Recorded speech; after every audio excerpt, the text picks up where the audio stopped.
The Brutally Speaking podcast is proudly sponsored by Rockabilia. For over 30 years, they have been the go-to destination for all your music merch needs. From working with today's hottest bands to create truly one-of-a-kind pieces, as well as boasting a truly massive online store, Rockabilia is your one-stop shop when it comes to band merch. Use our code BRUTALLY at checkout and take 10% off your total purchase order. Huge thanks to Rockabilia for their continued support, and now, on to the show.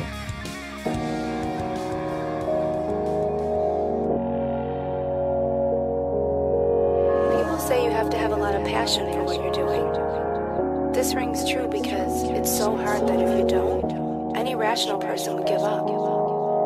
It's really hard, and you have to do it over a sustained period of time. So if you don't love it, and if you're not having fun doing it, you're gonna give up.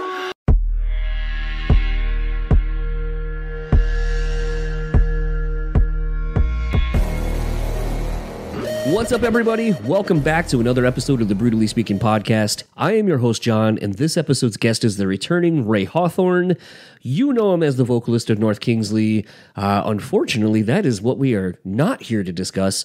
Ray has since, the last time, has put out a new solo EP called Heartbreak Feels Good in a Place Like This. It is out now. He dropped it on Valentine's Day of this year. It's a departure, obviously, from North Kingsley, but I think if you follow Ray, have been following Ray on his Instagram page, since that's pretty much the only thing that dude has, other than TikTok. We'll get into that later, though, but it is a thing where Ray was posting a lot of covers he was doing, a lot of songs, more in the, I would say, kind of emo, screamo scene of like the early 2000s, mid-2000s, and really kind of just showcased a different side of Ray. But as you remember, maybe if you listen to the episodes I did with him previously, that's kind of where he always was. He sort of is very much similar to me in the sense that, you know, him coming up, he was sort of divided with his musical interests from not only being into, you know, hip hop and rap and all that stuff, but also, you know, emo, metal, screamo and stuff like that. You know, just a wide array of genres of music. And that it also, I think, kind of makes him a more well-rounded artist because you have a lot of things you can pull from. And I think you can really hear that on his new EP, which is out now. Go check it out. I definitely think there's a lot of stuff in there that you'll like. If you are into and looking for that thing, which I think based on the fact that the When We Were Young festivals keep selling out super quickly, I definitely think this is something that a lot of people are very much looking for. And I mean, even the tours now that are coming out, you know, Data Remember just announced a tour. They are going out with 4 Year Strong, and I think the Story So Far, those tickets seem to be flying. The Used just announced a run with Story of the Year. Those tickets seem to be doing really well, so it seems like bands from that era are really having another heyday. Also of note, I want to say and apologize for being sick. I think you can still kind of hear it in my voice, but this past week I just got hit with the worst cold I've had in quite a while. It robbed me of my voice. It sounded exponentially worse than this when I would try to do something, and it just was no bueno. Essentially, all I would do is suffer through work, load up on cold meds, and then go home and sleep for like 12 hours. It was rough. I was making a joke with a friend that essentially between not having much of an appetite from the cold, like just being sick and not wanting to eat anything, like nothing sounded good. Loading up on cold meds, which I don't know if you've ever taken like a veritable buffet of cold meds, but I think I was taking like 4 or 5 different things every day, every couple hours. But these cold meds basically would just run right through you. Whatever you had, it just went right through you. So it's like, I made the joke to my friend. I was like, I think I found the poor man's Ozempic, where it doesn't make you want to eat and you just basically keep nothing down. So it really sucked. I know that's kind of TMI, but that's why this episode didn't actually come out this week, because every time I tried doing it, I couldn't make it happen. And of course, work was super shitty this week. Just things, you know, not being the way they're supposed to be. I pride myself on being someone who really takes the time to prepare and be ready for almost anything thrown at me. And all the curveballs were thrown at me this week, and I just kind of had to deal with it. But man, when you're sick and you get thrown some of these when life throws you things like this and then work throws you something like it, you're like, could anything else just could any one thing in my life just go right, please? And then our dryer has been on the downward spiral for the last couple of weeks, and I think my wife and I have decided we're finally getting a new one. But holy shit, it has been a trying week to say the least for me over here. But I'm getting through it. We're going to get back on track. Got a lot of great episodes. I've had to reschedule a bunch, but I got a bunch. Most of them have been rescheduled, thankfully. So I'm very much looking forward to some of the chats. I got to do one with the singer of Alpha Wolf. I'm not entirely sure how you pronounce his name. I want to say it's Lukey, but I might be wrong. But that was a really great chat. But that was literally at the crunch time before I just was massively sick. So I have a bunch more that I'm looking to do. And, you know, we don't really talk about them until they're done. And speaking of being done, I'm going to stop wasting your time on this intro and let's get into my conversation with Ray, and I'll talk to you all on the other side of it.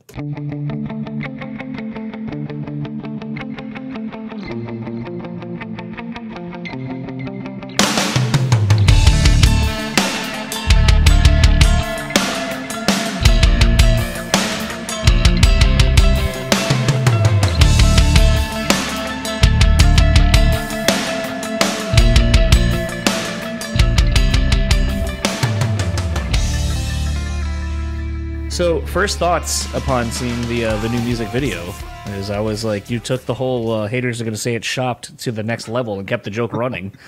You know what's crazy? I didn't think about that at all. No? When doing it, no, I didn't think about that at all. But that's a good point, man. On the subconscious level, that's probably what I was doing there. But I'm super stoked on it, to be honest. I think it's like my favorite video I've ever done. It's a lot of fun. Well, I gotta ask because like this isn't like a knock. Like it's gonna maybe sound like a backhanded thing, but it's totally just the reality that we live in now. Was this shot using like actual cameras, or was this shot like on an iPhone or something, like on one of those like massive fucking rigs that you can hook them up to? No, it was real cameras and everything. Okay. It's just like when the doing all the green screen effects, there was a lot that had to be done. So it's like if I'm getting photoshopped into like, or green screened into like Pretty in Pink versus like La La Land, like those are different quality film wise. So we like did the best we could to like, if it's in Pretty in Pink, it like looks old and 80s like grainy, yeah. But if it's in, like stuff like that. So that might be some of it. It was more like the scene when you're like outside on like what appears to be like Hollywood Boulevard. Oh yeah, like, yeah. No. Because go ahead. No, I was gonna say no. That's all real cameras, and that was like an intense moment. To be honest, it's really something to put that costume on and just walk out in public and be an asshole like that for like an hour. Well, that was where I was going to go with the questioning, was just like, because like too often now we see people, and I don't know if this is, again, like sometimes when I take things in, like I'm wondering if I'm thinking way too big for something that it's like, nah, dude, it was like, it's this fucking deep, man. It's like ankle deep. But it was a thing where it's like, I feel like to a degree, it's sort of poking fun at like, you know, you're not this thing and maybe you're off in your own little fucking head, and like, you know, you're seeing yourself in all of these situations that aren't real. But it's like, how often, especially when you're out like and about now, where it's like everyone's filming some sort of content of themselves because it's like main character syndrome shit going on, where you're just like, it's about me and my world, and here you're just a guest looking at it. What's up? Hit the like smash the subscribe button and all this kind of shit. And it's just like, we're so used to, I guess, seeing it now that it doesn't really faze anyone. And that was the thing, is like when you're doing the thing, especially out where you are, and it's like I've been there and seen people just filming and doing all kinds of crazy shit that you almost just don't bat an eye at it. And it's just kind of was like interesting to me to be like, was it hard to film the thing? Or like if you're doing it super guerrilla style because you don't have like permits and shit, it's like, is it like we did it like once or twice and got the fuck out of there before we got in trouble? Well, it's first off, I don't think you're thinking too deep about it at all. That's actually exactly what we were going for there. Like it's definitely like a main character syndrome thing, and like living in this delusion, you know. And I thought that like fit really well in the song, and so I'm glad that that comes across. But as far as like shooting it, yeah, it was like an hour we were out there. I had to put this costume on, and there's a couple places we got like kicked out of, But it just was. Adam, the director, made a comment that was pretty interesting. He's like, you know, it's kind of weird that you're not the most ridiculous person out here. You know? But so it was mostly like people were pretty jovial, you know, like I was just walking around and I interacted with a lot of people. I have a ton of behind the scenes footage that I'll post once it's out, but like people are constantly just like, oh, hi Ken, and I would just be like, yeah, I'm Ken from Barbie, you know. And people were trying to take pictures and stuff like that with me because it's so fucking ridiculous, you know, to just be this guy. And that sort of speaks to the behind the song too, but the idea was just like being this guy who's so delusional that he really think like I don't look anything like fucking Ken from Barbie. You know what I mean? But it's just like going out there and pretending to be that guy like was a real experience, man. And I was totally like, I'm sure you've seen that Reddit, I'm the main character. Maybe.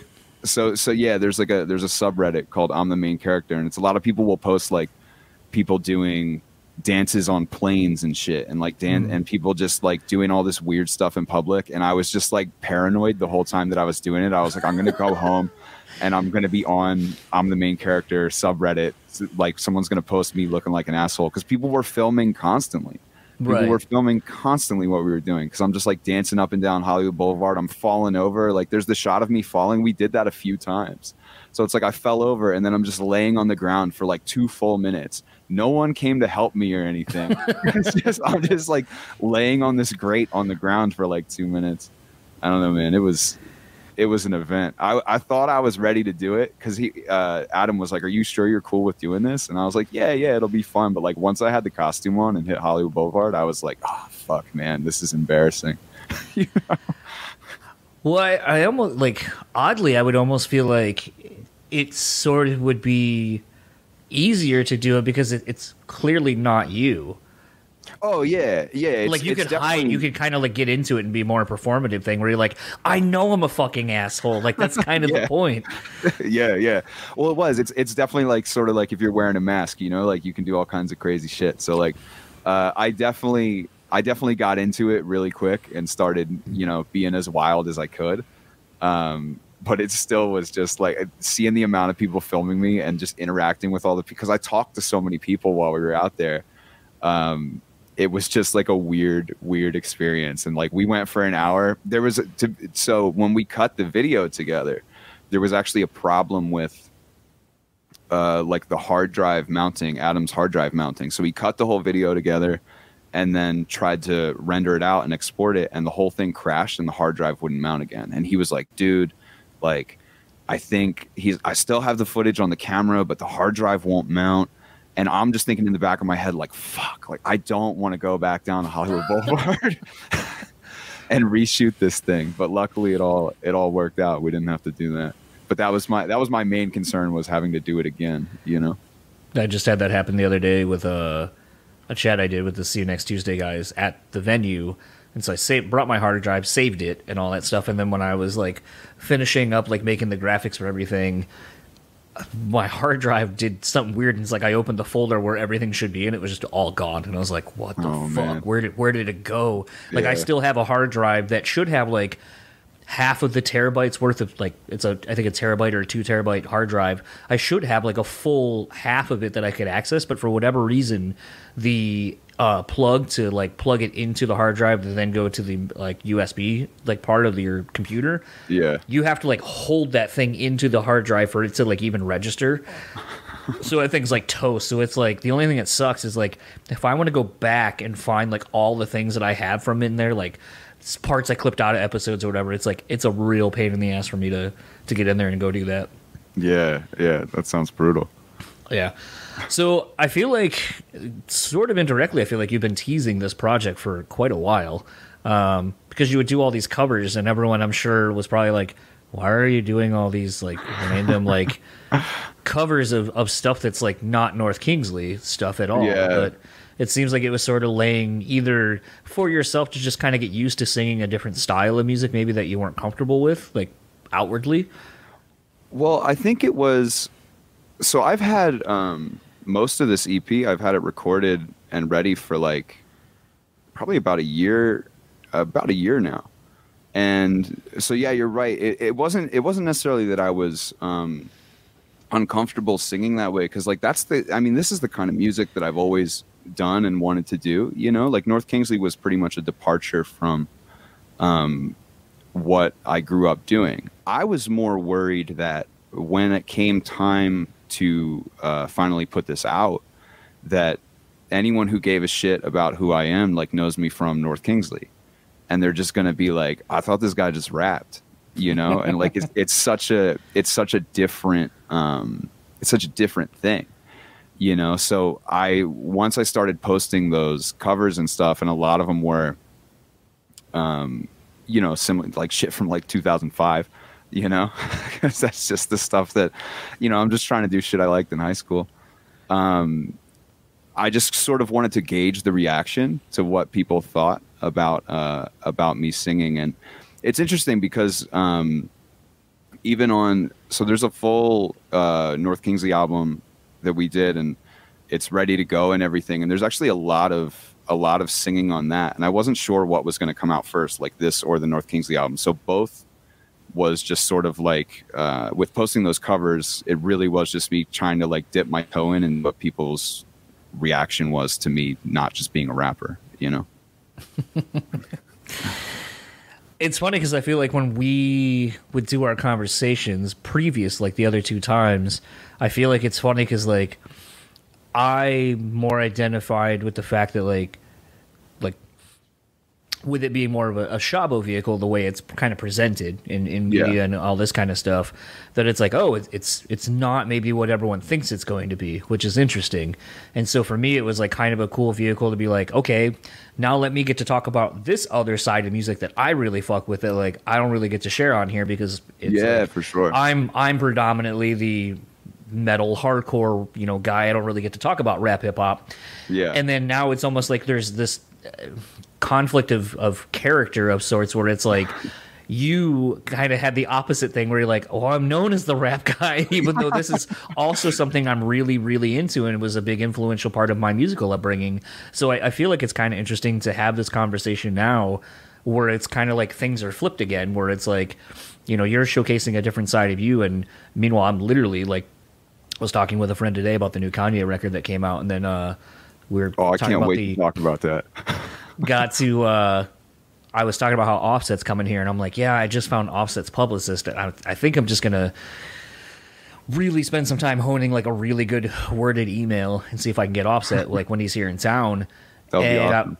I was like, chances are it's not gonna happen. But I was like, you know, at least now, like I've had Vin from Naughty by Nature, so at least like there's someone in the space and that has like a name to them, where someone might be like, okay, you haven't done a ton in this area, but fuck it, we'll give you a chance, I guess. Like what's the worst that's going to happen? It's awful and we tell you not to post it. Yeah. But yeah, man, it was it's an interesting point you bring up of it being kind of like a reversal thing, because I remember in like all the interviews I've ever done for North Kingsley, I've always tried to make a point of being like, I started rapping as a joke. This is just like a weird joke that got me further than anything ever has, you know? Right. So it's fun though, to be able to do something different. And I honestly, for my whole life, have had trouble sticking in any one genre. So even though like I was never like, up until North Kingsley, I was never really known as a rapper. Like my previous group before North Kingsley, that was like my most successful thing, was like a full-on rap group. Like we were opening for like French Montana and shit. So it was just like I've always had trouble sticking in one genre. Wait till you hear my country album. You know? Well, I would almost say, you know, like a lot of people yesterday, as of when we're recording this, it was a Super Bowl.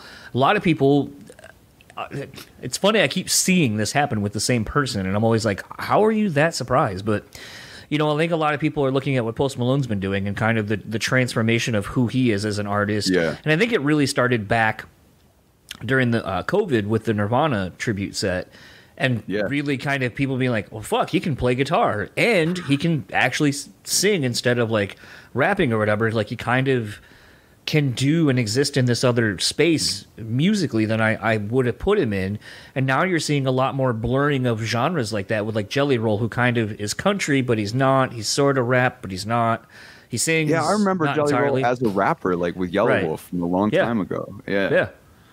And the same with, like, you look at Action Bronson, I think has kind of navigated. He's not just a rapper. That's how some people know him. Some people know him as, a million other things. But I feel like you're starting to see a lot of people blurring the lines of what music is. Even look at Justin Timberlake. I mean, he's kind of done the same thing. Like the last record was kind of more country-ish, country pop. Yeah. And so I feel like now, like you're seeing barriers being broken down, so it doesn't have to be one thing, or you can actually start bringing in outside influences into this other scene of whatever it is that you like and fuck with. And at the end of the day, I feel like that's where the most like interesting shit gets made, because at that point it's truly authentic to you versus just being like, well, I have to be this one thing for everybody. I agree 100%, and I love seeing people mess around with their genres. Like I remember when Machine Gun Kelly like first went pop punk. I had this conversation a million times, and I was just like, look, man, like no disrespect, they're great songs, but I was like, I really don't like those songs. But what I like is what he's doing for the genre, and like allowing people on such a main stage, allowing people to change and experiment like that. And I think him doing that opened the door for a lot of people to just sort of change what they are, for better or for worse, Right. But I think it's good that, like you said, with Post Malone and a lot of other people, I just think it's good that people are sort of experimenting with different genres now, because I think we're in such a crazy time in music where it's almost, I don't want to say it's like post genre, but with the way music works now, where it's just like internet and TikTok stuff, it doesn't even matter. It doesn't really matter what you do. If you do a 10-second clip of a song that's in a totally different genre than you've ever done before, and it pops off, like you can be that guy now. It's interesting, the landscape now that it works like that. It's more just like bites of music rather than full songs. Well, I think what gets kind of interesting about even that is, I mean, I think we can all admit that we're sort of in this like 90s resurgence of sorts. Absolutely. As far as like the aesthetic of clothing and everything. But I think even if you go back, I mean, as someone who lived in the 90s and remembers like all of the music and so forth, it's like that era of music is almost kind of repeating, where it's like you can hear anything from, like Tracy Chapman Fast Car was a hit. Yeah. What is that? That's kind of indie folk something, I don't know. But then you could also hear like Color Me Bad and like boy bands and R&B and hip hop and Bon Jovi and Motley Crue and like metal, quote unquote metal, on your top 40. And I feel like that sort of was, when you think back to it, was sort of like a melding of genres as well. Like nothing really was any one thing, and you saw a lot of people like doing crazy tours, like the Lollapaloozas and like the Lilith Fairs and stuff like that, like different genres coming together to work together. So I feel like in essence, maybe like that same vibe of the 90s is what's kind of permeating into the musical collective at this point, from just a music fan. Now, granted, I think some of the avenues that you have are far more disposable than music was back then, but so at that point, I feel like music was so expensive. Like CDs were kind of becoming the thing. They were brand new, cost like $30, $40 to get a CD.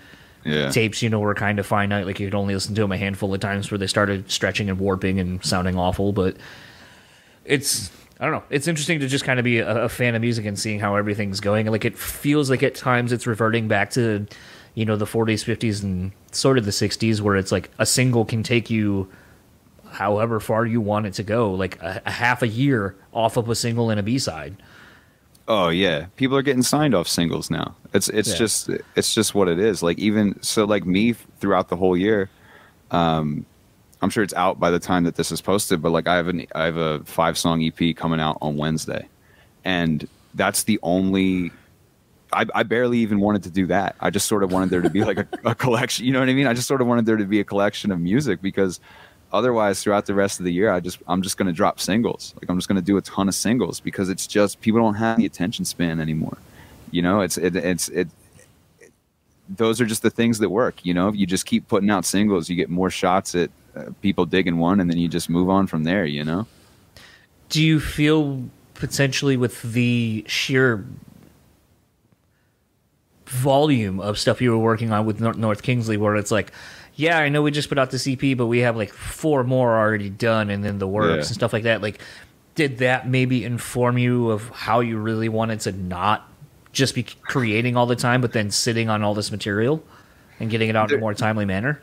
It really is. It really is a struggle. With I look, man, I love the North Kingsley album that we have right now, and I think it's really great. And I think when people hear it, they're gonna really love it. But the amount of like bureaucratic roadblocks in the process of putting out music has been kind of frustrating just as an artist, you know? And I know it's better for everyone involved. And there's a lot of there's so much that goes on behind the scenes that I was never familiar with before North Kingsley, right? Because there's so many hands and there's so many names involved and there's so many deals that need to be negotiated that when it came down to it for me to put out my own thing, we talked to a couple different distributors and labels and stuff, and I just straight up was like, hey man, I already have a project that I love that I'm not necessarily fully in control of. I don't want my own project to be the same thing, you know? So I'm just doing it myself this time. But yeah, I feel like I learned a lot through the process of what we did for North Kingsley and the amount of music that we made that just is still waiting to be heard, and the amount that we would go back and re-record it. Like with the album we have now, we finished the whole thing, mixed it, mastered it, everything, and then just decided actually we're going to get rid of 90% of the electronic drums on it, and we're going to do live drums. And so that that took a whole, and it sounds great. It was a great idea, but the amount that delayed the project further was crazy. And it's great. I can't, we haven't revealed who the drummer is yet or anything, but if you go on my Instagram and check when we were at Studio 606, I've got a video of, the astute viewer can probably figure it out. But it sounds great and it's awesome. But, yeah, there's just so much involved in the process with North Kingsley that I kind of try to take the things that I really enjoyed about that and then maybe alter it a little bit as far as the speed with which I can actually put stuff out with my own project. That's the plan here. And granted, I know there's not a ton of guests or features or anything like that on this EP, but yeah, you first single out, you have Kellen on the track with you. Was there trepidations into doing this thing that is kind of relaunching you to people about having the first single have someone on it with you, or? I was a little worried about that, to be honest. And also, I was slightly worried about the tone of it versus the tone of all the music I have to come out. So I've gotten tons of great feedback about Emergency. A ton of people were like, this is awesome. This is my favorite song that came out this month and all this stuff, which is great to hear because I've just been sitting on it for a year, So it's good to hear that people like it. Cause I think also part of it is when you sit on something for that long, you start to second guess it yourself. You're like, is this even that good? I have all this other music that I think is better than this, but also I just sort of want to get this out into the world.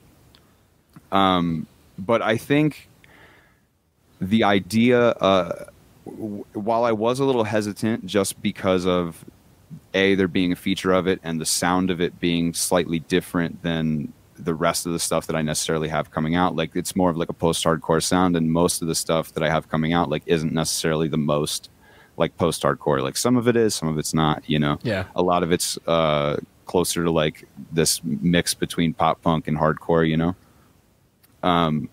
because fun fact, here's an interesting tidbit. When I first worked on Emergency, and actually most of the songs on that EP, they were, and this will give you a little more insight into what the new North Kingsley album sounds like. Those were actually starting points for songs that I was going to give to North Kingsley. So when writing those songs, I kind of had to keep them in a lane of this could potentially be a North Kingsley song. Whereas the title track on the EP that could never be a North, like that never crossed my mind. You know what I mean? Like Right. that absolutely never crossed my mind. That could never be a North Kingsley song. We would never do a video where someone's dressed like fucking Ken from Barbie. Like it's just not going to happen. But anyway, the other 4 songs on the EP sort of had to live in this realm where they were a little bit heavier and harder. And obviously if they did become North Kingsley songs, they would sound vastly different from what they do right now. But that was sort of the vibe. And I think the reason, though, why I was good with putting out Emergency first and having Kellen on it was I spent so long when I was a kid, like wanting to make a record exactly like this, you know? And I was just sort of like, I just kind of want to get this out and see what people say. And if they don't like it, I know I have a ton of music coming around the corner anyway. You know, so it's like, it is what it is. So we'll just see how it goes. But also I got, I really went in, man, on this like MySpace aesthetic of the EP, because the 4 songs, not the title track, but the other 4 songs on it, like I was like, I just want to do everything I want to do. So I was like, I want to hit up Kellen. I love Sleeping with Sirens, and I saw that he was doing features and stuff. So I was like, I'm sure he'll be into it. Like if the song's good enough, he'll probably like it. We actually we have another song too that I don't know when that'll come out, but we did a couple songs. And I also got Joey Sturgis to mix and master it. I was like, I'm really going for it. You know, I just want that like 2008 like Rise Records sound, you know? So I hit up Joey to do the mix and master on it because I've just wanted to work with him since I was like 18. So I'm pretty excited about it. Was this all a byproduct of you just literally cold calling or cold emailing people or DMing and being like, hey, like obviously the Kellen thing, like I think it's like X feature or something like that like you can go on to these kind of things and, you know, submit to have various artists. He did that for a while. I don't think that's around anymore though. So yeah, it was a straight up like cold call, hit him up. You know what I mean? We have the same publicist. Okay. And same with Joey. Joey, I just Googled around like what is his email, you know, and I just emailed him and I was like, hey, this is the project and I sent him some demos. I was like, this is the project that I'm working on. I like the way your stuff sounds and I just want to see if you'll work on it. And he did it. I was pretty amped. It's funny how far that will get you. Like that's sort of the same vibe I've been on for the last like 6 months or so. I would say like a lot of last year, I just really tried going back to like DIY approach to things. Like I'm literally just gonna fucking DM somebody. Yeah, I'm just gonna like, and it's kind of wild like how some things will just work out like that, where you're like, oh shit, this actually happened. But it is kind of nice too when some things, like it's kind of like the weird thing like when you've kind of established yourself in this industry in some capacity. And so you're like, you want to like tiptoe and do things the right way. Like even with your publicist, I was like, they're like, oh, we'd really like to, you know, have Ray on the show. And I was like, yeah, I've had Ray on a few times. If you don't mind, I'll just shoot him a DM because we've been DMing a lot lately again.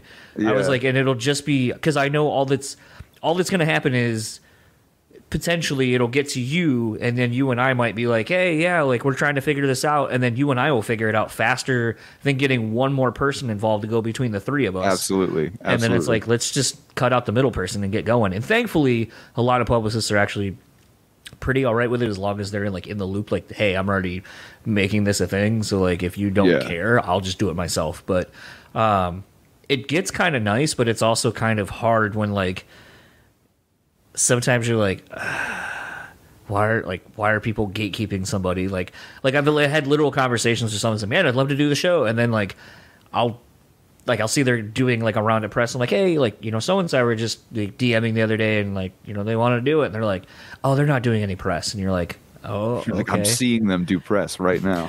Well, there's always that's great, where you're like, cool, I guess these 15 fucking press things were not press, but fuck me, I guess.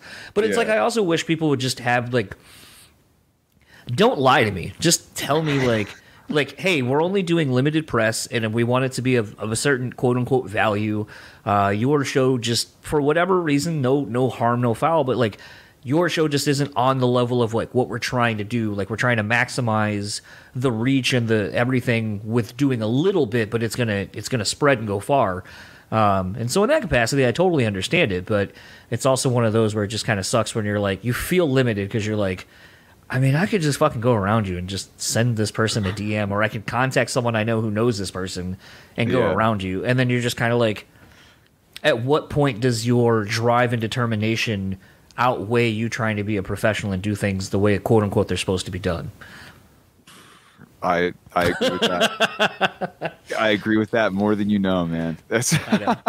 it's you just got to get guerrilla about stuff sometimes, you know.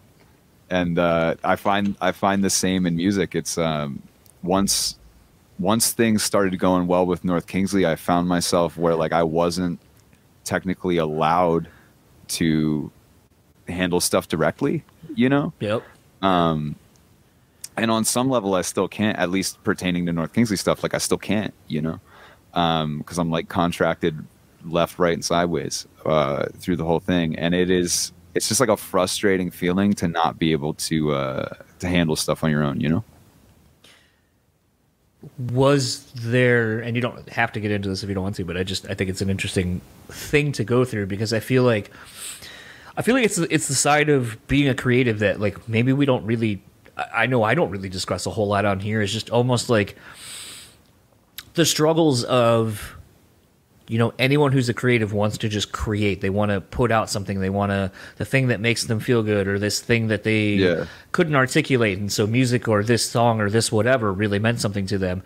And then now, because of you're in it and you have a project that's of a certain size and notoriety, it becomes this thing where it's like, well, you can't do that anymore because now technically first dibs go to, you know, a label or whatever, or, you know, you might be under contract because of North Kingsley, and they, whoever that's through, might technically have first dibs on the next project you do and can either decide to take it on or pass it over to let you go wherever with it.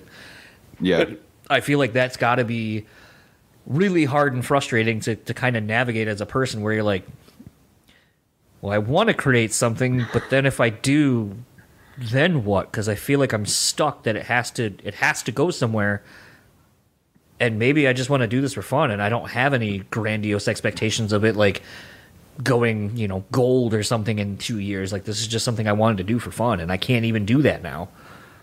Yeah, it's that's a real struggle, and to be honest, there's a lot of there are so many pros. I mean, there's pros and cons to everything, but like there's so many pros to being in North Kingsley and the contacts that's gotten me, and the position that's put me in. It's been such a great opportunity, and it's really awesome. But it is on a creative level. From everything I did before North Kingsley, I was just sort of like the point guy on it, and I could just handle everything when and where I wanted to. But maybe it just wouldn't get as far. I wouldn't know the right people. I wouldn't know how to put it out. So it's kind of like a give and take thing. It's like I wouldn't ever want to take back all the benefits that I've gained from North Kingsley. But as a creative, it's definitely a little bit frustrating. Like even just to put out the EP that I'm putting out now, like obviously I had to clear that with everyone, obviously. You know what I mean? I couldn't just go and do that and not tell anyone about it and everything. So I had to clear that as an option.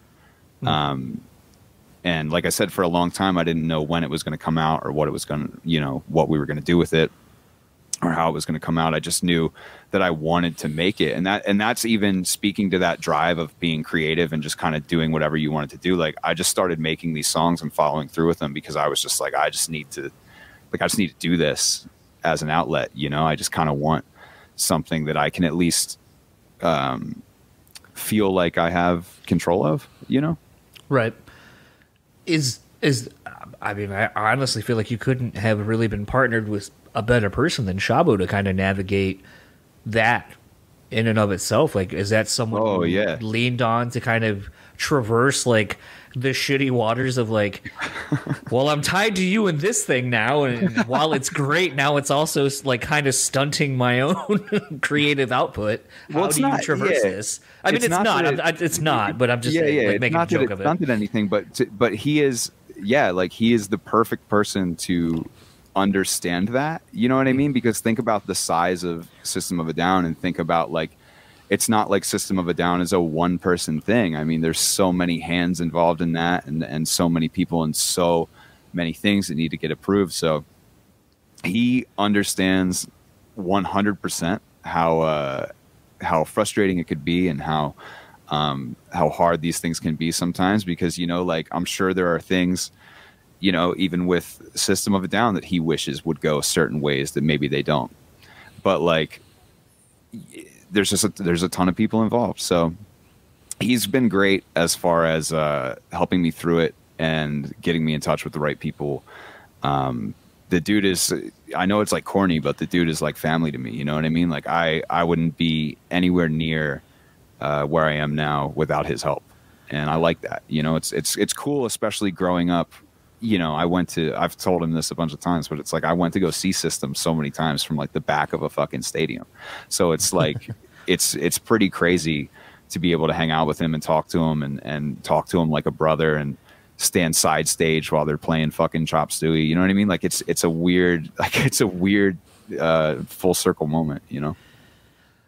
I've had that on a couple of occasions, but really it's usually always with Porter and the Atreyu guys. Like, It still blows my mind. Like, it's like, I call those guys friends, like, you know, text and talk to some of the people, like, when they're not touring and shit and they're not here in town. But then as soon as, like, it's one of the few instances, like, where it's like I go and see them, and then it's like my brain turns off for a minute, like, from a logical perspective, and I'm just like watching it going like, oh my God, I fucking love this song. Oh, or like, this song when this came out, like, reminds me of X, Y, and Z. And then it'll be a thing where, like, potentially Dan or Travis or Brandon or someone will kind of, like, come and fuck with me for a minute, or, like, do something to me. And then I'm like, oh, fuck, that's right. Like, that's my friend that happens to be in this band playing this song that means a ton to me. And it's a very weird thing that happens that, like, I don't know. I just, it's the only band really, like, that has happened to me. But, like, I totally get it. And it's a very weird mindfuck thing to be like, oh my God, this song is so fucking great. And I remember, like, being in high school and doing da-da-da-da-da-da. And then, like, maybe for you, like, Shabo comes over and, like, pretends to, like, kick your shin or whatever. And you're just like, oh, fuck. Hey, what's up, dude? Like, you know, it just brings you back to, like, now it's just you and your friend, like, having a moment between each other, like, fucking around. Yeah, it's weird. It's weird to be sitting there, like, busting his balls and, like, making fun of him. You know what I mean? When it's just like, and, like, we'll rib each other and stuff, because I'm East Coast guy, so that's my whole thing. It's just like, it's love language. You just make fun of people, you know. So it's like weird to be that comfortable to be able to just say, like, really fucked up stuff to him, you know. But yeah, on Atreyu, I think that's awesome that you have that relationship. I think Atreyu is one of the few bands that has, from that era, who's continued to evolve, but not in a way that, like, seems weird or out of pocket. Like, I know it's a couple years old now, but Baptize is, like, such a good fucking album, you know. And I just feel like it's not often that bands that many years later are still putting out really, really quality material. And I like their recent album that came out, I like a lot too. They put out a bunch of EPs, it was like EPs and then album. Yeah, I like that stuff too. But I mean, like, I listened to Baptize so much when it came out, and I remember sending it to my friends and just being like, have you heard this? Like, it's like they are really killing it right now, you know. I think my favorite sentiment about that record, especially in that cycle, was my wife's like, I don't even think I've literally listened to this album on my own, but I know all the lyrics because we've caught this band so many times and seeing them play these songs. That she's like, I just know this. And I was like, well, that's how you know it's a pretty solid, like, earworm. And, like, if you don't even listen to it, and probably the second or third time you've seen the band play it, you're like, oh, I know this song. And yeah, I agree. Like, I mean, I'm a little biased, like, with being friends with those dudes, but I think they just kind of approach things kind of the right way. Like, I just feel like if you've seen them recently since the band has become what they are now, like, it just feels like everyone really wants to be there. They're having fun doing what they do, as goofy or weird as it may be, that it's like the music's the important thing. And then other than that, it's just like, let's just have fun performing this shit live. And it's contagious. And, like, it's, for everybody that's like, oh, I wish they would just make The Curse. And it's like, well, you can go fucking listen to that record. That still the Curse exists. is still there. It's still there. Like, and that's a weird thing when people are like, oh, I wish, like, I mean, it's like today, like I was saying earlier, like a friend of mine and I, he was like, actually, I'll pull up the text because it's funny. Not everyone texts me like this. And so I was just like, this is a very funny way between two people that. So just out of nowhere at like 2:00 today, a friend of mine texts me, he goes, brother, I gotta tell you, I just can't vibe with this new Kanye record. I've tried so many times. The mixing is dog shit. Kanye is often the worst element of any particular song. He has no bars. Even the best tracks are undone by his decisions as an artist within them. Back to Me could easily be a 10 out of 10, but then he gets stuck in that loop of doing the Dogma line like 3 too many times. Hood Rat might be his worst beat ever. Carnival feels like it was made in 2012. Freddie Gibbs is the best part of the entire thing. And it was funny because, like, and I've even kind of lost being the music fan because I feel like doing this has made me sort of like an unofficial music critic or something where my opinion is more valid than somebody else's, even though it's not. Yeah. And so, especially when getting on Kanye stuff, like everyone just always comes to me good, bad, or indifferent because they know that like I'm a huge Kanye fan. And like even I was telling my friend today, I was like, I like parts of the record, but I feel like this is like B-sides of shit that never made the cut of like I could hear one song and I'm like, oh, this sounds like it was like from Graduation, but like obviously wasn't good enough to be on Graduation. This sounds like it could have been on 808s. This sounds like it could have been on Pablo, but like none of these things were as good as anything that's on any of those records. So clearly there's a reason this shit didn't make it onto it, but it feels like a weird greatest hits sort of approach to a record, but it's just not done well. And it's kind of like the vibe for sure. It's a vibe. I forget what song it is, but even to your point, it's like he samples the beat from fucking on Twisted Fantasy, in the one song, and I was just like, oh, this is crazy, like. And even with, I forget the name of the song, but the one with the Dogma line, I was like, what is happening right now? I was like, this is wild. And it's funny. It's like, I feel like I got like Stockholm syndrome on it by the end. I was like, yeah, this is good. I was like, the Dogma line, I was like, all right, like he's really playing into the Dogma line. I'm from New Jersey. I'm a big Kevin Smith fan. So I was like, as soon as the sample started at the beginning, I was like, oh, cool. Like, that's fun. And I had this whole conversation last night about like, I wonder how he got the rights to it, because I know the rights in that movie are tied up in like a really weird way. Yeah. I tweeted at Kevin Smith because I was like, how the fuck is he not tweeting about this? Like he was involved in that. Sure. He was involved in that Drake video and like didn't shut up about it for like a month.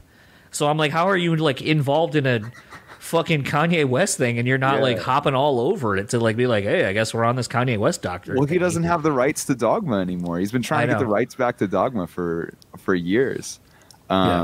So that's like that was the crux of my conversation about basically my big take on the Kanye West album was just like, I wonder how he got the Dogma sample. That was my whole thing. It might be a thing of, I mean, because like the bigger news story from this past week as we're recording was Ozzy saying he didn't give him permission to use the live Iron Man sample. Yeah. And then him being like, and he wouldn't fucking used it anyway as a live event. And I wanted to be like, motherfucker, you don't need permission to play something live for people. I can go somewhere and play your whole fucking discography. And guess what? I'm okay to do that. It's when I want to start selling it and then make money off your shit. That's where, like, in a recorded sense, like now it's going on a record and da-da-da-da-da. Like that's where you got to pay for your samples and so forth and get clearances. But the funny thing is, and I don't remember because I didn't research too much of this, but I thought it was a great kind of fuck you backdoor to it, is I guess he found the sample he wanted in something else that had already gotten the clearance. Oh, nice. And I think that's how he backdoored it, was just like, oh, well, this song uses the part I want, so I don't need Ozzy's permission. I just kind of need to get it from this person, I believe. And I'm like, I was like, that's so great. Fuck you. Did you see the Vultures video with the Little Dark verse on it and all that? I haven't. No, not yet. I really so it's a different version of Vultures than's on the album. And which one? There's like 7 different versions of Vultures. Yeah, I mean, it's been like that with Pablo, hasn't it? It's like I remember when Pablo came out. Like I was telling my friend, I was like, I don't know, I have like 30 songs on my computer. I'm not really sure what the album is. You know what I mean? But it's I think they called it like Havoc remix or some Havoc version or something like that. Yeah. The video is really crazy, really crazy video. I actually really liked it. It's funny because like I went back and listened to Pablo the other day, probably like a week or so ago, and I swear because like he was saying when it came out that it was going to be a live record, like in the fact that like things will be added and taken out and changed and all this stuff. And I know for a little bit, especially with Donda, like because my wife and I went to the last Donda event in Chicago, so we got to hear technically the last version of it before it got dropped. Awesome. Yeah. So like even us as the fans in the stadium, I remember like at one point when they're playing Jail, which became Jail 2 as we were seeing it, we were like, yo, where's Jay's verse? Oh shit, what, like, and we're all speculating like this verse is gone, what's going on with this isn't the order we've been hearing this record the last like 3 weeks or whatever, like everything's changed. In addition to now you have this like crazy stage show that's happening in front of you as well, kind of performative art, house, right? Yeah, and set himself on fire, which is pretty fucking crazy to see. Like in person, you're like, oh my god, he's setting himself on fire. But it was just like this crazy thing to experience, like a literally a live record being changed, and like, you know, Manson comes out, and I think like it wasn't Little Dirk, I think it was DaBaby that came out, and a few other people that were with him, and it was just kind of like crazy to see something like that. And you know, when I went back and listened to Pablo recently, I was like, did this song, like, I don't remember this part of the song. Like, I know it's been a little while since I listened to it. But and that's the thing is, I'm like, I know he said this shit was going to be like a live record and that things would change over time, but like, I straight up don't remember like this part after, like, it's not quite a bridge. It's not really a verse either. I don't know what the fuck this thing is, but like that part I don't remember at all. And so I'm wondering if like dude's still going back like 10 years later and tinkering with shit. And I'm like, dude, you're like, there's so many crazy things. And like, this is where like, I know a lot of people are like, Kanye sucks, I don't like him as a person. Like, and I get all those things. I think like some of the things he does as an actual person, I think are pretty terrible. It sucks that we have to clarify that, doesn't it? Yeah. It's like, because I will like die on the pedestal. I'm like Kanye West is like a musical genius, and then I have to do this whole fucking dissertation afterwards of just like, I get it, like I know he said some fucked up stuff on InfoWars, that whole shit was crazy. You know, like I don't support that. I'm just talking about the music. Like it sucks that you have to do that. But I think it becomes this thing where like, I remember for me going to that Donda thing, I just kept thinking to myself, is this going to change how artists decide to put out their music? Because you watched a dude sell out a stadium within a day's notice. Like, hey, I'm going to go to the Superdome in Atlanta. Yeah. And we're gonna do a listening party. I'm gonna play my new record for you, and then there becomes sort of this performance. Yeah, it sort of was loosely, but it became more as the other two happened. But it becomes this thing where it's like you're launching merch lines around this listening event, and you're selling out stadiums, and you have people talking about it. It's going on Apple TV. It's then getting buzz about, you know, who's on the record, and you're getting real time feedback. You know, some people might be like, I wasn't really feeling that guest versus someone's side. I didn't think it was that great. Okay, well, now it's gone on the next time you hear it. Yeah. Like, it's interesting to me, and I kept thinking, like, for someone like a Justin Timberlake, a Jay-Z, a Beyonce, like, someone of that ilk, does this change how art, and even, I guess, smaller artists as well, does it change how you decide to release music? And do you then kind of take it a step further to kind of what Michael Jackson was doing back in the, like, late 80s, early 90s with, like, Moonwalker, where it's like, it's essentially the same thing. Like, it's a video component to a whole record that you've already recorded, but now you've made this sort of through line narrative and made it a movie. And the closest person that's done that to the same level was Kanye and the My Beautiful Dark Twisted Fantasy, like, sample movie thing that he did. If you remember that. I do. I remember that. I went to go see the Jesus is King IMAX release. Like, you know what I mean? I totally get it. I remember the Twisted Fantasy thing. I think in general, I think it does change the way people release music. But if you look at Kanye as a whole, and this is why it's hard for me not to say, I know it's like controversial, but like I really do think musically, like the man is a genius on a musical level. If you go through his whole career, pretty much everything he's ever done has made waves and changed the way that music has been made. Like, I remember the first time I heard Yeezus, I was like, this shit sucks. Like, I was like, this is the worst album I've ever heard. And I remember him like tweeting about it and talking about it, and him just being like, yeah, like What's the song? Blood on the Rose, or Blood on the Thorns? I forget what Blood it's on the called. Thorns, I think is what it Blood is. on the Thorns. He was like, yeah, I was gonna open Yeezus with that song instead, and if I did, there would have been a way different reception to the album and all this stuff. And I just remember hating that album. I just remember being like, this is the worst shit I ever heard. And I went back and listened to it like years later, and I was just like, this is great, you know. And it's just a testament to, there's been so much that he's ahead of the curve on. So even when I'm listening to the new record that he just put out, it's like, I agree. Like it's weird and it sounds unfinished in parts and it's like strange, but I just constantly catch myself thinking like, but is this gonna be normal in 4 years? And I'm gonna look back and think like, he did it first though. Yeah. You know? Well, I think that the hard part, and I mean, I'll take it my thing a step further with some of the shit I get for being a Kanye fan. Like I literally have a Kanye tattoo on my leg that's pretty You show me pretty that prominent. Got it. Yeah.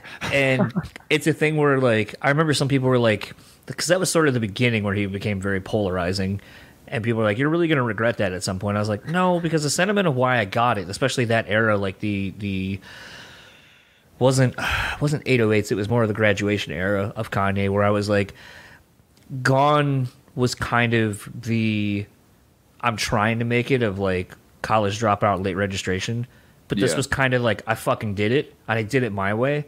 And I'm like, and I know I'm still that insecure person that like has these deep feelings and feels a certain way and is kind of afraid to articulate these things to people. But it's kind of having that unwavering knowledge internally that like what you're doing has to come out, and you like even if people are naysaying you, like know that your shit's good of a certain level and that you just got to keep pushing it and got to persevere, and eventually someone will give you the opportunity, and then you got to be ready to like go from there. And to me, like, that's probably not what anyone's gonna get when they look at my Kanye tattoo, but like that's what it means to me, and that will never change. Like you could be the worst fucking person, but like at the end of the day, like the inspiration of why I think he's is interesting is there. And on top of that, I think another big thing too that I would argue, however you want to put this, because some people are like Kanye is not a musical genius. That's debatable. It's all in the eyes of whoever you're talking to. But I think a thing for me becomes, if you are someone who is that knowledgeable on something, you know, I think Kanye, from a production standpoint, just from the ideas he gets, I know, because I know I have this same kind of affliction where it's like sometimes I'll get so excited about something that it almost drives people awake, because it's like, dude, you're too into this thing and you're so excited and I'm just not. So like I already don't want to fuck with you because of that. But I often wonder, the people who have that kind of mentality or like think like that, where they're just so like on a whole other wavelength that people just don't understand. That's got to be a little bit. That's got to lead to people like feeling crazy, because you can't communicate with somebody. Yeah, you got like, and then the flip side of that is when you are lauded later on for what you've done and how great it is, how hard, like it's got to be hard not to be like, well, I fucking was telling y'all before and da-da-da, and then you seem crazy because you're high on your own shit and you're like, well, I was trying to like, I don't know. It's just a weird thing to think of. Like, I mean, we can't really technically go back to like Einstein or like Bach or like any of these like great minds, but it's like I wonder if you would have talked to people back then, if people were like, oh, that motherfucker is crazy. Yeah. Well, Kanye West will outright tell you he is all of them combined into one. So, you know. Absolutely. But I think even to your point of just all of that, it's like, I'm sure you watched the Netflix documentary on him, right? I made it about halfway through, and then I was like, this feels, ironically, now looking back on it, it almost feels like this latest Kanye record, where I'm like, this just feels like shit that no one was like, I started making a narrative, and then I was like, I give up. You can have it. You get to have all of it.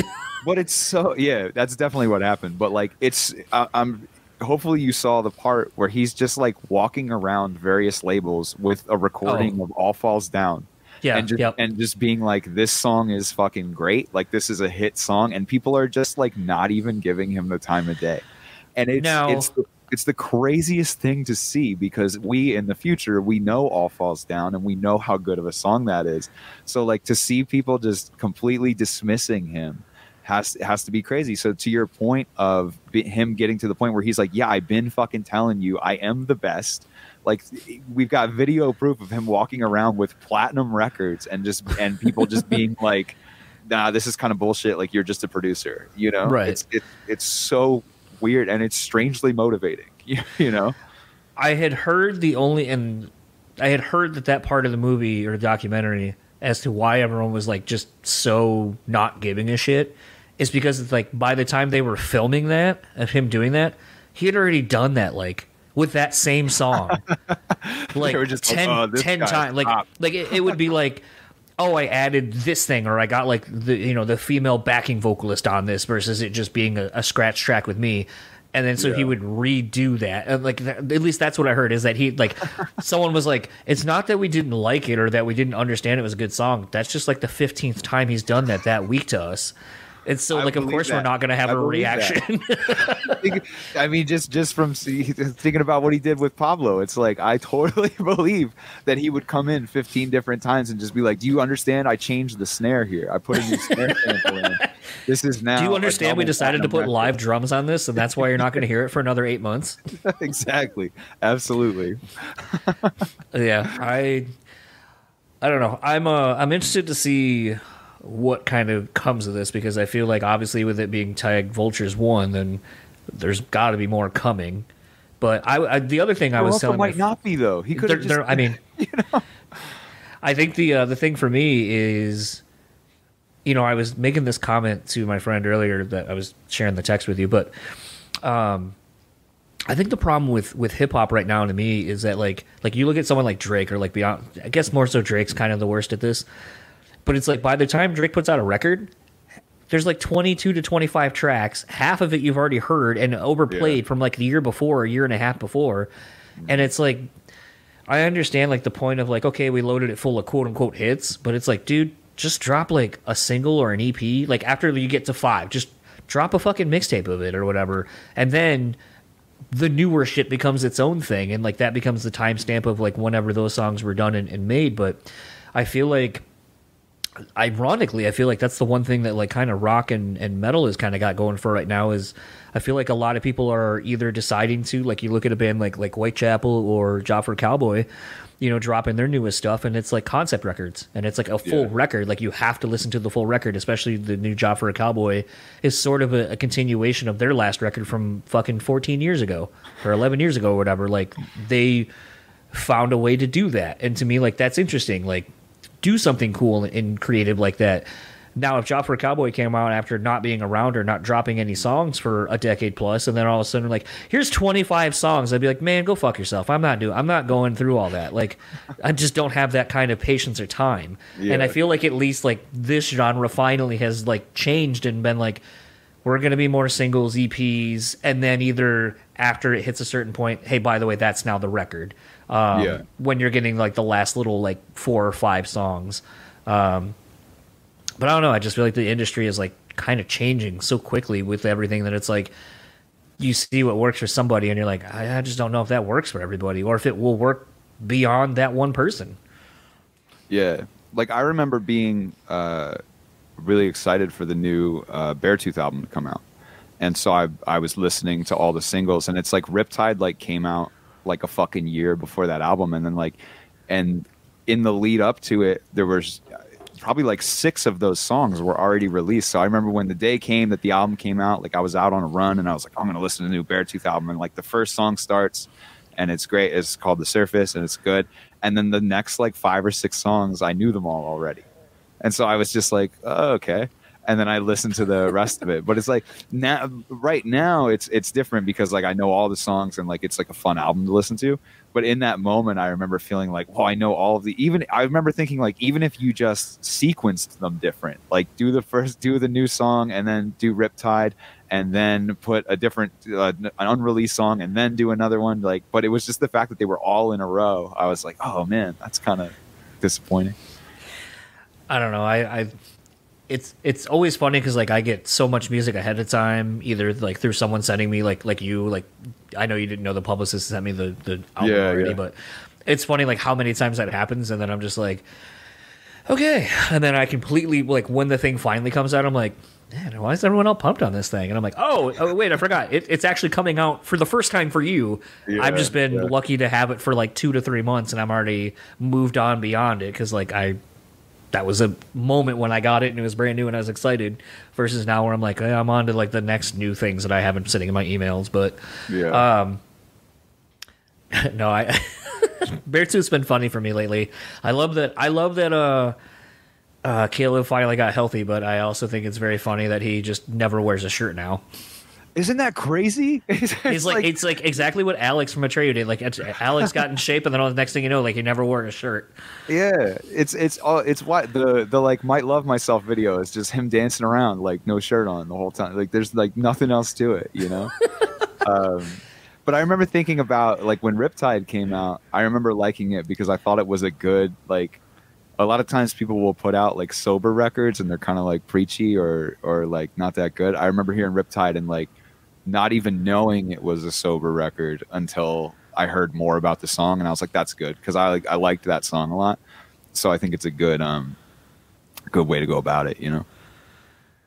When's your sober record coming out?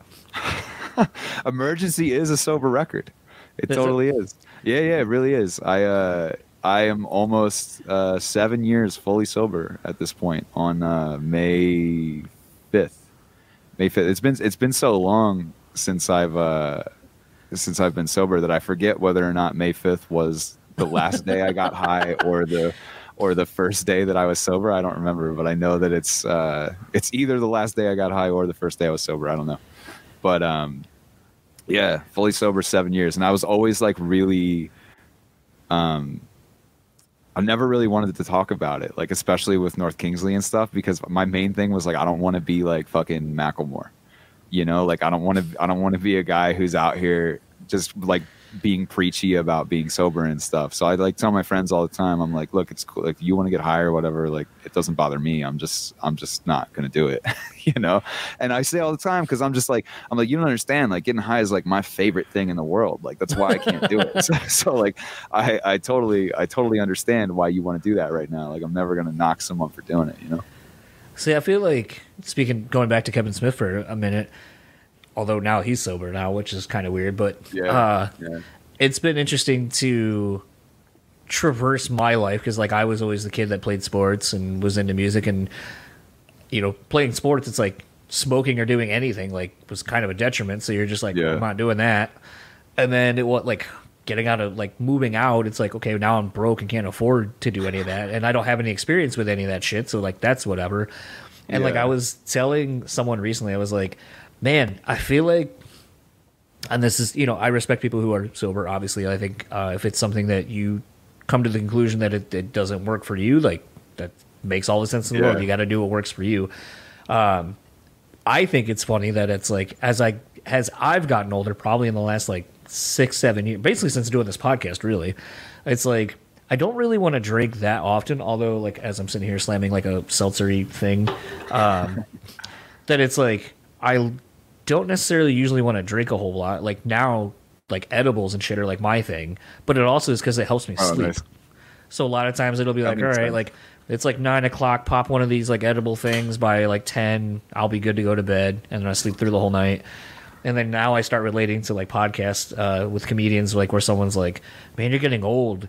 Yeah, man, I don't want to get to that age where like you just wake up and have to pee every night, and it doesn't matter if you don't drink anything or not. And then one guy's like, oh yeah, it's coming, and he's like, when did it happen for you? And the guy was like 36, and I thought about it, I was like, yeah, that's when it happened to me too.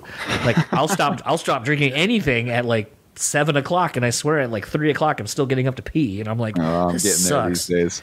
Yeah, so it's funny to see how it goes, but like I think for me, like as someone who never did a lot of these things growing up, like I get to kind of, I guess, experience like you know, if you ever listen to like the Jay and Silent Bob Get Old thing, where basically it was Jason's, you know, getting sober stories. Yeah. And it's like, dude, you fucked up. Like you got all fucked up on the horrible shit, and now it's like they have way better things that are actually kind of like pretty chill and nice. And it's like you got out of the game way too early. So like at times I'm like, this has kind of been the cool thing for me is like, expand, like, well, I'll say more expanding myself. Like, recently in the last, like, probably 6 to 8 months, I did, like, acid for the first time. And I was just like, all right, That's like, a trip, man. it was a good experience. I, walked away, like, kind of coming to a few conclusions about things about myself. And, I think the other thing for me that has really helped with, some of the psychedelics and stuff that I've kind of been venturing into is also having therapy, like, that I've gone through. Oh, yeah. And then being able to kind of, when things are happening, kind of like use therapy brain, because it's like a lot of times, and, not advocating people to do drugs or anything like that, but, like, approach it with a sense of responsibility and curiosity, but understand, like, that there's things that it can unlock for you if you're looking for that. And I think for me, like, anytime I've ever done it, because it's so far and few between, that it's always like, it's taught me something about myself that maybe I didn't want to be honest with myself about. Like, I remember, It's true, man. Psychedelics were never good for me. no, No, I go dark enough places in my head when I'm sober. Like, getting that shit out to the front is scary, man. But it's true. It really is a lot of confronting your own demons, And so I kind of had to not do those. Even when I was, like, still getting high a lot, I was like, no, I'm good on those. I always think it's funny just to, everyone's different and everyone's, like, kind of journey through shit is different. But it's always interesting to me when you see people who are just, like, way over abusing these things. And I'm like, like, I guess because for me, it's such a mental thing. Even when you're in the middle of it, you're just like, okay, I guess this is what I'm dealing with now. Because this is what I guess, I'm just dealing with. And it's like, I guess that's why I never usually, when I'm like, man, that was fun, we did that on a Friday, let's do it again tomorrow. Like, no, I think I need like 6 months to a year or 4 before I do that again, because it's just so overwhelming. But everyone's different. Yeah, it's funny when you talk about you do the edibles. I remember when because I used to just get high constantly, right? So everyone was like, oh, you got to try edibles, and I really wanted to, so I would buy edibles and I would have them, but I wouldn't notice any different. Like, I remember I used to work at the Apple store, and someone brought in this like batch of brownies one time. They were like, oh, my girlfriend baked these weed brownies, like, I'll give you the whole thing for free, and then if you want any more, just buy them. And I'm like, hell yeah, like, I'll take them. So, like, I'm eating them. I would never notice any different because, like, I was already high anyway, right? So I'd never notice any difference at all. Eventually I went to a weed shop, and they were selling like chocolate bars that were like 180 milligram THC chocolate bars in the whole bar. And so it was like, oh, break it off into quarters, and then even break that piece down into a half and eat it. And so I did that. Don't notice anything. So then I'm like, I'll do the whole quarter. Don't notice anything. I'll do the half. Don't notice anything. And I go through the whole bar. Don't notice nothing. I go back to that place like a day or two later, and I'm like, give me 2 of those bars. And so I get the 2 of those bars, and I sit down and I eat both of them whole. So it's like 360 milligrams THC. I eat both bars whole. And then just at a certain point, I'm sitting at my kitchen table, and I just like, I couldn't go. And it was the only time in my whole life where I was like, I would be okay with being less high right now.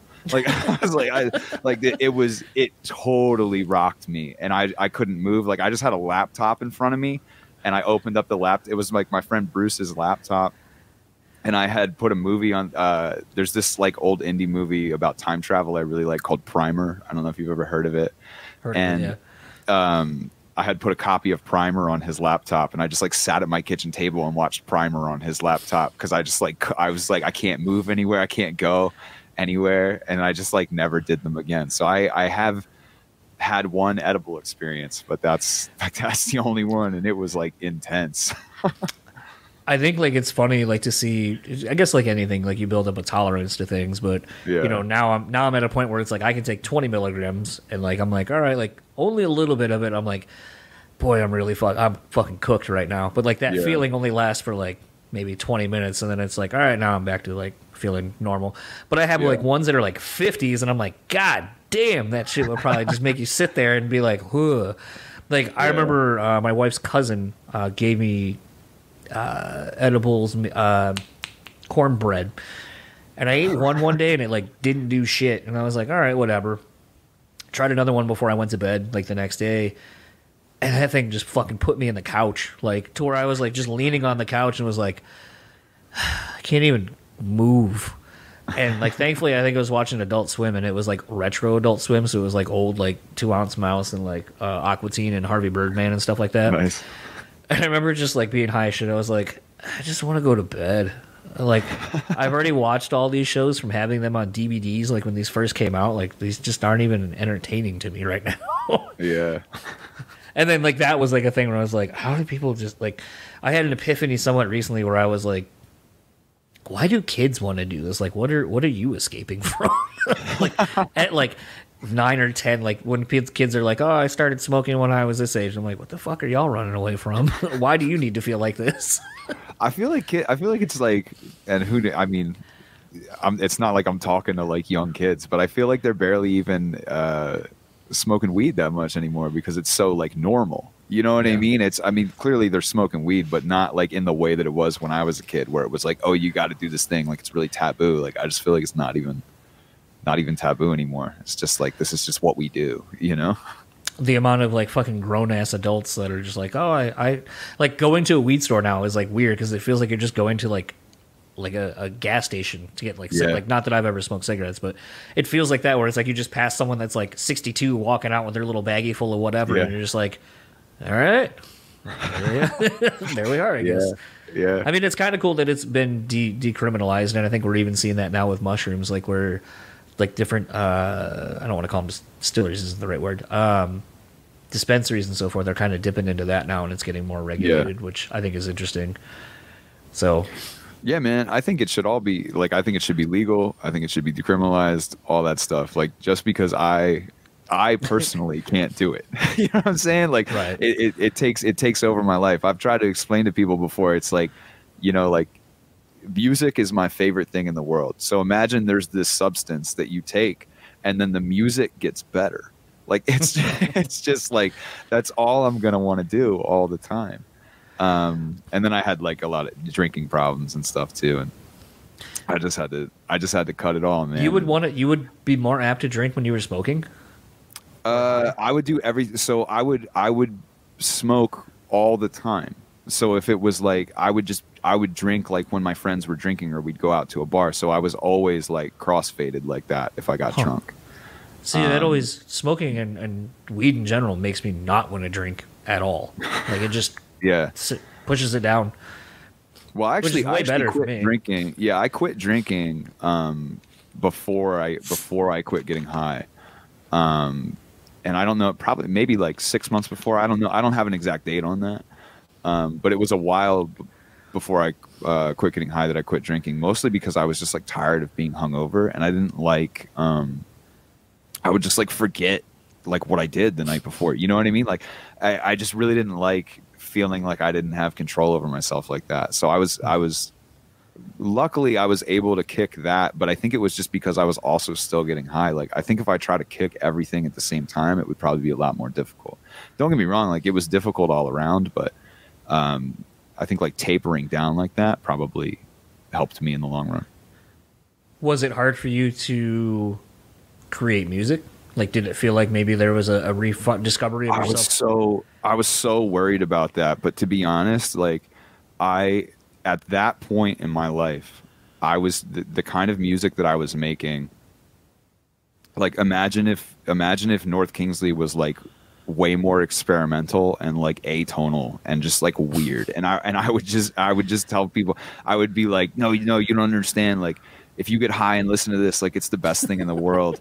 And the music is so trash. Like it was so trash. And I had trouble rectifying with myself that like, oh, music's good when you get high because like it's good already. And then you get high and it's better. It's like you can't be making music that's only good when you're high. Like, I totally don't tell Bone Thugs that. It's true. There's some people that can like see through that. You know what I mean? Like Cypress Hill is great, right? But it's like, I personally was like making the weirdest, most experimental, crazy shit. Like me and Sorrow, the other guy that's in North Kingsley, we had this old project called Damn Dirty Animals. You probably still look it up online. It's batshit, man. Like it is just like the craziest thing. We were doing it in like I don't know, like 2011, 2012, and it is just weird shit. There's no vocals. We're just making like. I was gonna say, so it's not like fucking Death Grips. No, I'd be pumped if it was like Death Grips. I love Death Grips. You know, like that would be sick.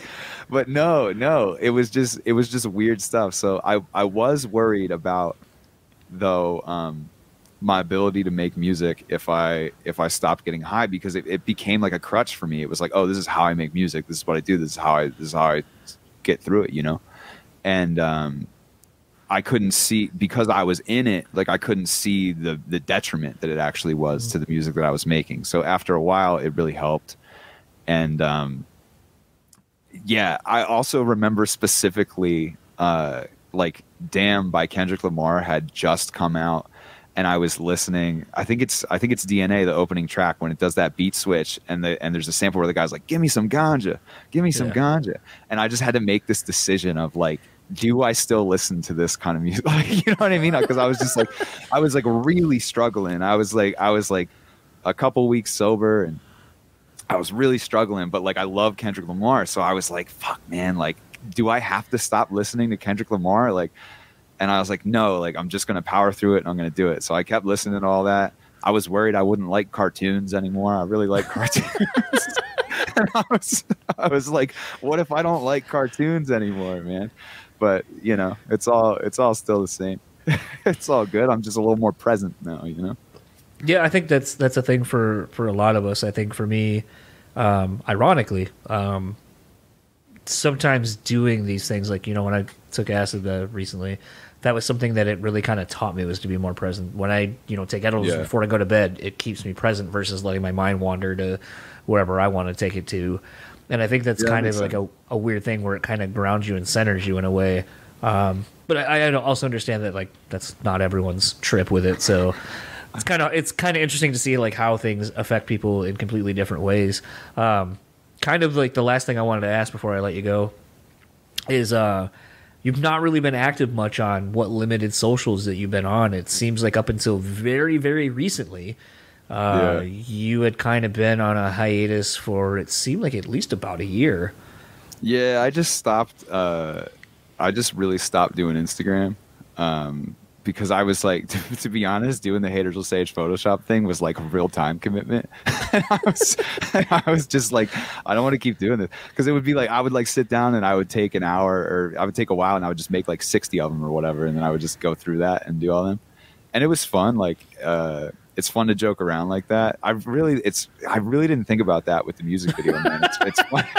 It's weird. I'm like now thinking about like how limited my creativity is. I'm like, this is the thing that I think is funny, you know? Like it's pretty much the same fucking thing. Honestly, I'm surprised that's not what you at least called a song, or at least the album. Yeah. No, I swear I never thought of it, and it's really funny that you brought it up, because it's so true. It's like the next level of that. It's just, you know. But yeah, I just wasn't really on Instagram, and I never was into social media. Even before North Kingsley came out, I never had any social media. So it's not like I really like to post or anything, but I do I do have a TikTok. I post a lot on TikTok. I don't have TikTok. I don't get it. Yeah, well, I found a niche and it works, and I actually I post like 4 or 5 times a day on TikTok. Shit. All right. And I've been doing that for the last like year. So while I have not been posting on Instagram for the last like year, I post like 4 or 5 times a day on TikTok. It's got like over 30,000 followers. It's got I think it's up to like 2.4 million likes, stuff like that. And it is it's a weird niche, but I'm doing it. Yeah, I don't get it. I don't think. Yeah, I just don't think I have like the time that I would want to commit to it. Like, I feel like anything I would want to do, someone would just be like, "Oh, this is clearly trying to be like so and so," and I'd be like, "Yeah, I mean, kind of." Like that's how my humor and my like way of thinking works. Like, I was gonna say like leaving you with something maybe you haven't seen, but I think it would be right up your alley. Have you watched the Royal Crackers? No, I've never. I don't know what the Royal Crackers is. All right, so it's a show that's on Adults. I think it's on Adult Swim, but I think it's on. I think you can watch it on Hulu. Like you can just like watch the whole season. And I just saw it's like getting picked up for like season 2 soon. But obviously the whole like shutdown of the industry and so forth. But Andrew Santino does a voice of like a dude who's like a nu metal, like what used to be in a nu metal band. Okay. But he just yells at everybody and like all this. And basically the family owns a cracker business that's going under, and the dad is in a fucking like coma basically, but they just tout him around everywhere. It's like the best. It reminds me so much of like what Adult Swim was when I first started watching it. Like just the like there's a joke, there's a gag in the first episode that is like my style here. Like I'll even ruin it and it doesn't ruin it. But like that's fine. The dad is in a wheelchair at the top of the stairs and then falls out of the wheelchair, and it's just him going blum blum blum blum blum blum, like him falling down the stairs, and then they just keep looping a section of it over and over. So instead of like clearly you can see the stairwell only goes like in a semicircle, but they loop 2 parts of it back to back to back to back for like a solid like minute and a half. Of just, and then it's like when you think it's done and he's fallen, they bring him all the way back to the top of the stairs and just loop it back, and just the fucking noise of the wheelchair and him hitting everything, just holy shit, it's fucking funny. But it's like that's kind of my weird sense of humor where I'm like, okay, someone might like my wife saw that and was like, this is fucking stupid, and I'm like, no, that's the brilliance of this is like. It's a bit it goes from kind of being funny because it's stupid. Yeah, it's so funny and it's just everything about that show I think is really fucking great. And like the few people I've shared it with that I think I know like most of that kind of same style of humor, like home movies and stuff like that. Like I think like if you like that era of like Adult Swim, just kind of nonsensical but sort of has a through line of like continuity, then it's like perfect for someone like that. And I think like if based on like sort of your sense of humor and some of the things we've talked about, I think it'd be like right up. Like I think you'll have a good time. Yeah, I mean, it sounds watching this cartoon. Like something I'm into. Yeah, yeah. It sounds like definitely my kind of bag. Yeah. Where can everyone find you or anything you would like to plug online? And I guess last question. Actually, here's a fun bit. Someone actually was telling me I need to bring back, so I'll start with you. Okay. So plug whatever you'd like to online. And then the last question I have for you is because a podcast sponsor is Rockabilly, and they are like a merch thing with a bunch of like different band merch and so forth. Okay. So a thing I was doing for a little while was asking people what was their favorite piece of merch, like band merch.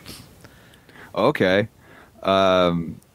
It's weird. The first thing that comes to mind is actually something I bought a couple years ago, and I think it's like one of the most genius pieces of merch I've ever seen.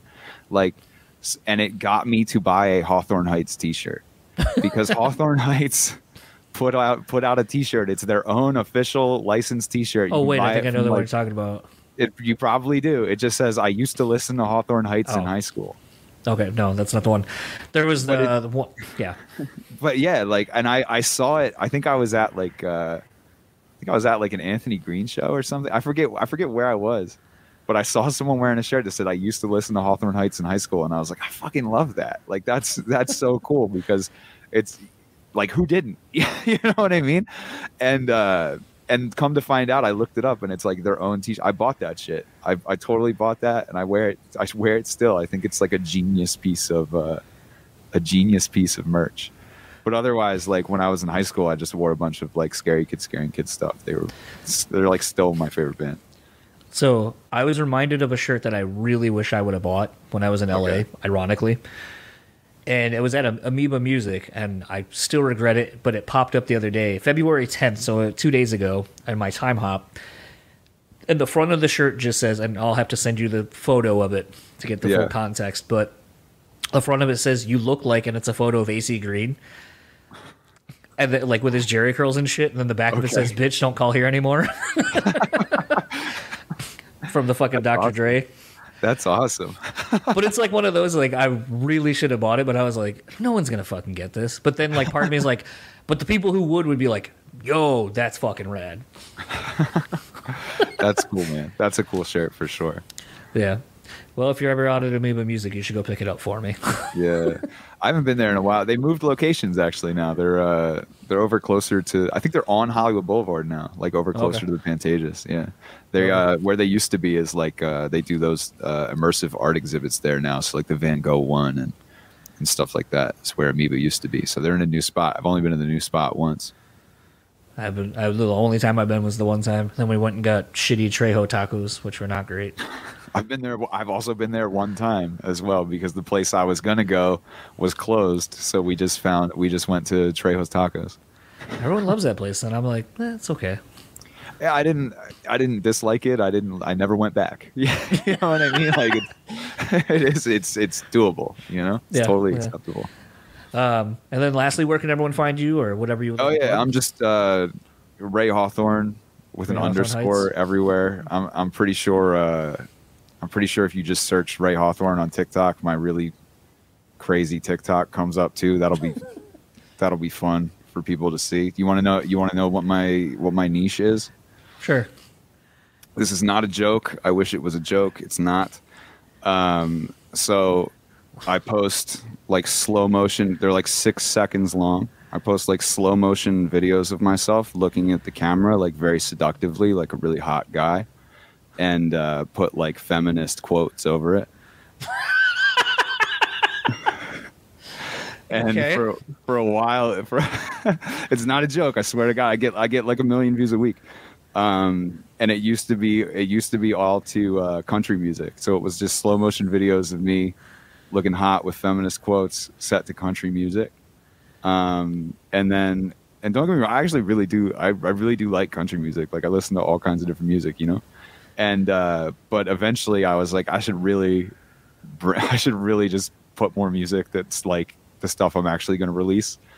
So for the last few months, it's been like MCR and stuff like that is the stuff. And then ever since the music came out, it's just been my own music. But yeah, that's real. That's a real page. That's got a lot of followers. I post like 4 times a day. I posted right before we went up. So that's what I do. If you really want to see some crazy shit on the internet, that is that's my TikTok. Fair enough. I guess it's almost like getting a glimpse into someone's like Pornhub search history. Yeah, I guess it's the weirdest thing though, man, because it's just like I have another TikTok. That's actually where I was posting those like covers from when I was doing like 30 Seconds to Mars covers and stuff like that. I was posting those on. It was just Ray Hawthorne _ TikTok, and I just kept thinking like, man, like I gotta get a bigger TikTok following if I'm gonna release this music. This was like last year. I was like, I gotta do it, and that one did pretty well. Like I think it's got like 10,000 followers or so or something like that. But I was like, I need something more consistent. And so I'm just like looking around on TikTok and thinking and like trying to see what people are doing. And I found this fucking guy who was just doing exactly what I do now. And I was like, I'm hotter than that guy. Like I could do this. And but I didn't want to, because it was like somewhat embarrassing. I was like, I didn't want to have your name on it. Yeah, so I started a brand new TikTok. I was like, I'm just gonna do a different one because I'm just imagining like me posting this like slow motion video of me looking at camera to country music where it says like, if you don't deserve her at her best, if you can't handle her at her worst, like type shit. You know what I mean? So like I'm just imagining posting that on my regular TikTok that like everyone knows about and like Chavo follows and shit, and him just being like, what the fuck are you doing? You know what I mean? So I started a brand new one, and the first video I posted got like 1,600 views or something on like a brand new page, no followers, nothing, 1,600 views, and I was like, oh fuck, it works. And so wild. I just kept going. So yeah, like a couple times a month I'll get like a video with like over 1 million views and stuff. So it is what it is, man. It's a grind. I've done sponsored videos. You make money on TikTok. It's a good time. I just don't understand. I don't know. I always come back to the whole thing of like, if it doesn't get you to listen to this thing, like there was one when I had it for like a week, and I'm sure if you go look at it, I'm sure the thing's still there, but it was just like me pretending that I was like watching a bunch of like Like I think I had like 2 or 3 things going, like playing like 2 different interviews or whatever with somebody. Yeah. And then there's just like me eating a sandwich, like trying to write questions. And it's like what it looks like when you're like getting ready for a podcast guest, knowing damn well you're not going to like use any of the things that you're watching or writing down. And to me, like the whole point of it being funny was that like I was overloading myself with a bunch of like different things at once while just casually eating a sandwich, which I thought was funny. But I'm like, is this funny? I don't think so. Like, is it going to get someone to listen to the podcast? Probably not. Like, what the fuck am I doing?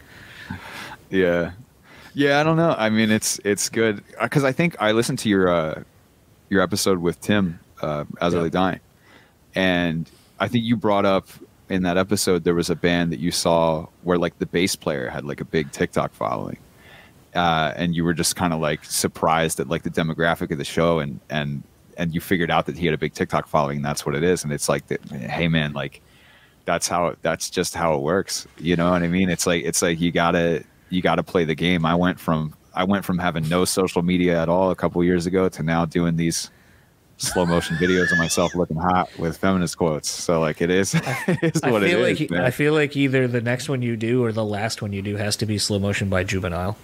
That would be funny. That's a good. I didn't thought about that. That's a good one. Well, I mean, that was what I did on the new show that I was doing with a bunch of friends. We're actually picking back up for season 2 tomorrow. But because we didn't have a theme, and the theme song that I sent you was actually written by Tom from X A Day to Remember. It was just a song that he had laying around. Okay. But it's funny because I didn't have a song I could use, and I knew I wasn't going to put him up on YouTube initially because I was waiting for the graphic and all this other shit. Yeah. But I wanted to get the thing out, so I didn't wait for everything that I really should have. And then now I'm like, I could do all these things, and I'm like, I'll do them for the next season. And I don't like we'll roll out with like hey, the first season was kind of bullshit, whatever. Now we put more money into it. We got newer, better things, kind of an upgrade on that whole thing. But it was funny because I took songs that reference sort of something said in the episode. So like the first episode is called The Pilot. So I grabbed an Elton John song called the chorus is Take Me to the Pilot. Nice. And I'm like, I don't know if anyone's going to get that. Like why I chose that song. Another one like was called Dreamcatcher because I made a joke about condoms being dream catchers. And so that's why I named the episode Dreamcatcher. And then I found a song called Dreamcatcher. And just like weird shit like that where I'm like, there's layers to this shit of why I'm doing it, and it's really just a fucking inside joke to make me laugh. But like, I like stuff like that. They used to do that on all the old Smodcast episodes.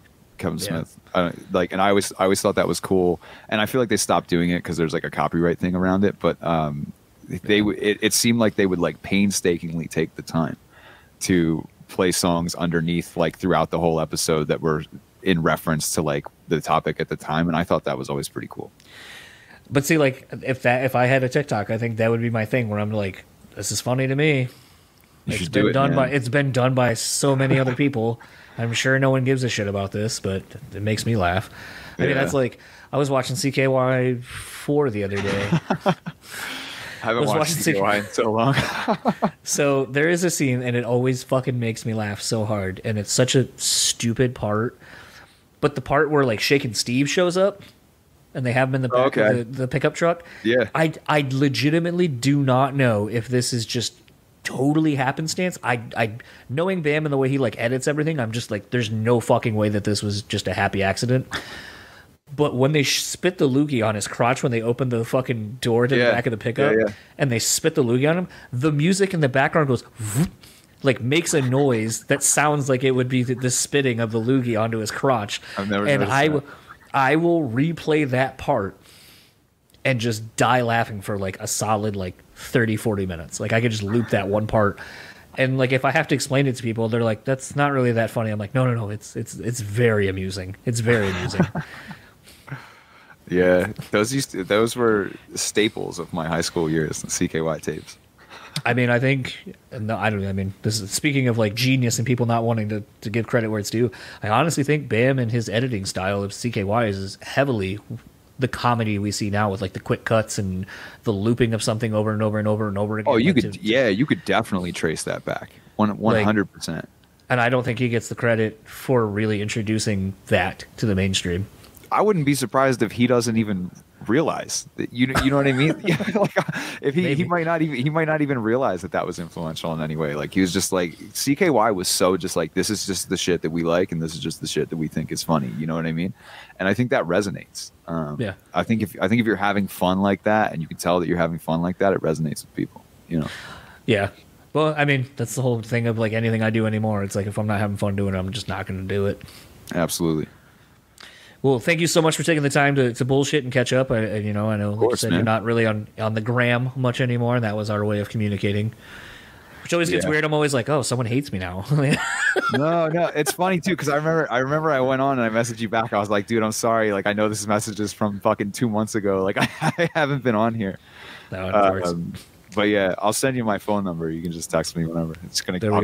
I'll get back to you faster. Fair enough. Well, enjoy the rest of your day. Looking forward for everyone hearing the rest of the EP, and I guess some North Kingsley on the horizon as well. Yeah, it's really cool stuff, man. I'm really excited about the EP, and the North Kingsley album I can't wait for people to hear it. It's going to be good. About fucking time. Yeah, for sure. Well, enjoy the rest of your night, man. All right, thanks, man. So that was my conversation with Ray. Want to thank him once again for taking the time, as always, for the laughs, for the seriousness, and everything in between. Ray is someone that I find creatively really interesting. Doing, his music obviously is very serious and it's a passion of his, but I also love, and I don't have TikTok, so I can't see him on this, but I really love just how goofy and how he's willing to just poke fun at himself. And it reminds me of a lot of the people that I take to heart for my entertainment, where it's like, the thing I do is serious, but everything else is kind of a fucking joke. So follow him on all those things. I'll get to the socials here in a minute, but I also want to speak really quickly to something that I've really been thinking a lot about the last week or so in prep, because I couldn't get this out because I had no voice and was sick, as you can still kind of hear. But sobriety is something that we kind of touched on here, and for a while I probably just assumed that he was California sober. I don't even think in any of our conversations really talked about drinking, but I kind of feel like we talked about smoking weed. Because I think around the time I had him on the first time is when I started getting into that, mainly so I could sleep somewhat consistently and normally. All that said, it is kind of a thing where I think some people assume that that's my life, my lifestyle.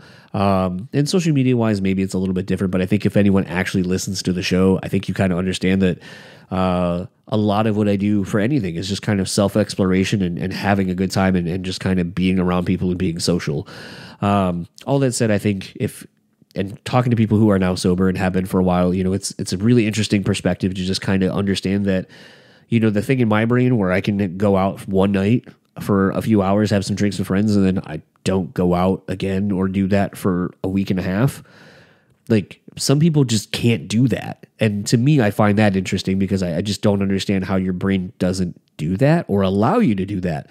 But I do think that if, ultimately the show itself is kind of rooted on the idea of self-exploration, just trying to be a better you and finding your way through life. And if that is sobriety, like, I think it's a great thing. I've dabbled in it a couple of times. I think the longest I went many, many years ago was about 8 or 9 months. And it was weird. It was an interesting experience. It was interesting to see how people treat you differently. It was interesting to see how you traverse situations differently when you're no longer drinking and how it makes you feel. But ultimately, I ultimately want everyone to feel like they are accepted in any situation.